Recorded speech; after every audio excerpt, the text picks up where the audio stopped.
I know He cared for me. I know He loved me. I know He won't forsake me. Ang kidney ay parte ng ating katawan na sumasala sa ating mga kinakain at iniinom. Kaya naman malaking hirap kung ito ay mapipinsala. Ayon sa Department of Health, isang Pilipino kada oras ang namamatay dahil sa kidney failure. Halos 7,000 kaso nito ang nare-record kada taon. Isa na nga dito si Vanji Magbanwa, dating militar. I was diagnosed to have bilateral renal parenchymal kidney disease and bilateral cortical cyst. Half my eye became red. I experienced the hardening of my feet. It was so painful. I felt dizzy. I kept on vomiting. I was diagnosed to have that stage 5 kidney disease. Pinayuhan si Vanji na mag-dialysis o mag-kidney transplant. Subalit inayawan niya ito dahil sa palagay ni Vanji ay di na niya makakayanan pa ang pagdadialysis. I was in the center for 5 months and creatinine kept on increasing, and so with my BUN. I don't feel any comfort. Patuloy ang kanyang paghina. Maging ang kanyang doktor halos sumuko na sa kondisyon ni Vanji.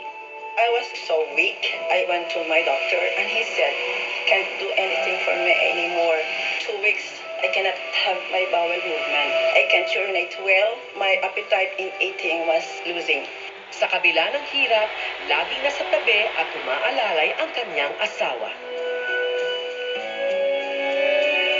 Minsan, aksidenteng napanood niya ang ating programang Be Alive sa TV.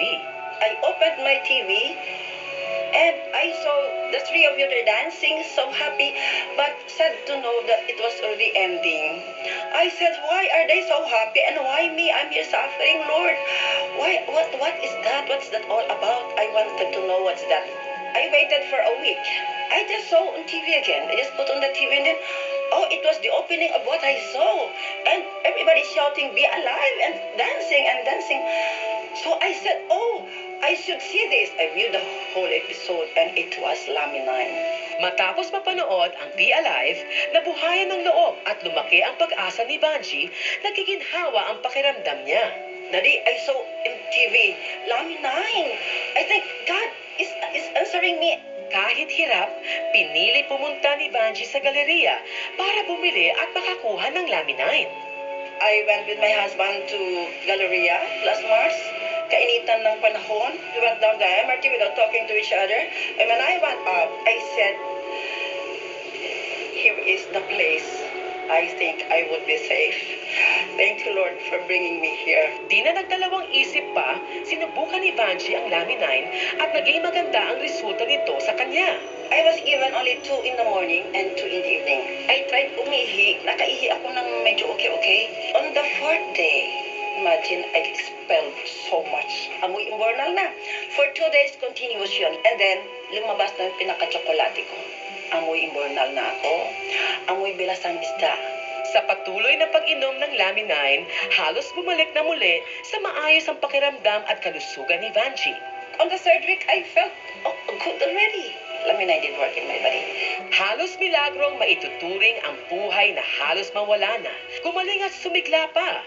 Sa tulong ng Panginoon at programang Be Alive, Laminine ay nakilala.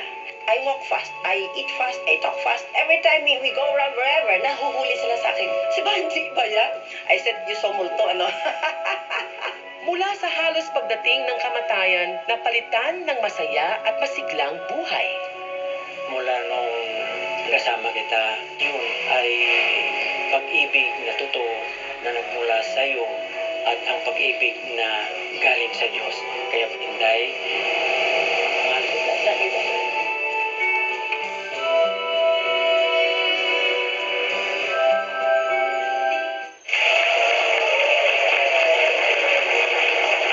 Very touching ang pagmamahalan nilang mag-asawa, no? In sickness and in health, they are facing their battles together. Imagine, Susan, Tita Vanji was able to find out about Laminine by watching our show. Wow. Yes, nanood talaga siya. Wow. Tapos sabi niya, Dad, kailangan puntahan ko yung FRPI na yan. Kaya pumunta siya. Kaya naman, thank you, Susan, at pinatawag mo ako para dito sa TV show natin. Tayo lang po ang may show na ganito. And thanks to Susan Bartlett. Yes! Kasama sa top 10 leading causes of death among Filipinos ang sakit sa bato. Ayon sa Department of Health noong 2003, the prevalence of chronic kidney disease CKD among adult Filipinos was 2.6% o 2.6 sa bawat 100 na Pilipino. Pero noong 2012, ito ay umakyat na sa 1 out of 10. Grabe talaga. Sa aming pong pagbabalik ay masigit natin tatalakayin ang Welcome back to our televiewers and welcome doctors. Renal refers to the kidneys po, no? And ano po yung sakit na parenchymal kidney disease? Pag sinabi natin parenchyma, it's the bulk of the organ itself. Kaya ito yung laman ng kidney mismo. Yun po yung pinaka-mass. Yes, Oh, yes. okay. yung sa ating pong kaso, aside from the kidney disease, I think she had several cortical cysts. Yeah, vertical yung bandang labas ng bandang gilid. Sa labas naman po yun ng kidney po. Yung So, parang paligid ng... so sa atin po, aside from the kidney na parang damage, meron pa siyang cyst na pamapaligid ho doon sa kidney. I see. Dr. Refuerzo, can you give us an idea, no? What happens to a patient kapag nagkaroon siya ng ganitong klaseng sakit ho? Lahat kasi ng kinakain natin, bagamat masarap siya, hindi lahat yon ay healthy sa katawan ng tao. Kung kaya, magtatrabaho ngayon yung ating isa sa pinaka-vital organs natin ay ang mga kidneys. Ang kidneys na to, pinifilter niya, ini-screen niya, tatanggalin niya lahat ang mga nakakalasong substance ng bahagi ng kinain natin at pagkatapos, kanya ring huhulihin yung mga bagay na substance na nakaka-benefit sa katawan. Ngayon, ang nangyari sa pasyenteng mayroong problema sa laman, kung halimbawa ito yung ugat na palabas ng na filter, ito yung ureter, ito yung parenchyma tapos nakapatong yung cortex. Sa kanya, meron ng mga cyst, bukol-bukol dito sa paligid, sira pa yung kanyang laman. More or less, Doctor, how do you think laminine helped her, no? Yung laminine ay nakatulong dun sa parenchymal kidney disease because sa parenchymal may problema ang natamaan yung laman mismo where nandun yung mga filtration units ng kidney, yung tinatawag nilang glomerulus or so yun yung nagkaroon ng problema mismo. Now, when you take laminine, which contains yung 22 amino acids plus the fibroblast growth factor, and according to one research, ang sinasabi nila kapag pinag-combine mo yung amino acid plus yung insulin-like growth factor, which yung FGF is also insulin-like growth factor, ang end result nun will be anabolism or yung repair ng organ mismo. Wow. Instead of yung destruction ng organ. Alam mo, Susan, di ba nakakagulat, no? Because si Tita Vanji, nagbanwa yung ating sa DTR, she was on the brink of death. People were already visiting her, yung mga kamag-anak niya talaga nakapaligid na sa kanya dahil she had about a week, no? They gave you a week to survive, no? You should see her now. She's up and about. Hinahamon pa ako ng jogging eh. No? And Dr. Ria, yun hong katulad ni Tita Vanchi, ano ang regular treatment sa ganun? Pag hindi na maganda yung pagsala ng kidney natin, pwedeng iba-ibang klaseng karamdaman. Nasusuka ka, nahihilo ka, or nangihina ka. Pero ang kaakibat na dapat gawin mo nun, magpa-check up ka talaga sa doktor nyo. Kasi importante malaman kung anong pinagmula ng kidney disease mo. So after nun, you will undergo battery of check-up. Meron kasi yung staging, stage 1 to stage 5. So ang pinakamalala, stage 5. Yun na yung tinatawag naming end-stage renal disease. Yun na yung sinasuggest na mag-dialysis.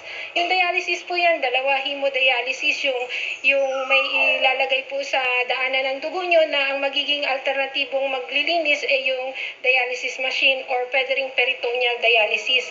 Pag nandun ka na po sa stage na yun, yun yung sinasabi sigurong near death na ang ginagawa po naming mga doktor, number 1, find the cause. Number 2, yung signs and symptoms niya, kailangan namin address. Number 3, ma-prevent namin yung complication. And then, yung remaining quality of life ng tao na nag-undergo ng dialysis, dapat comfortable siya.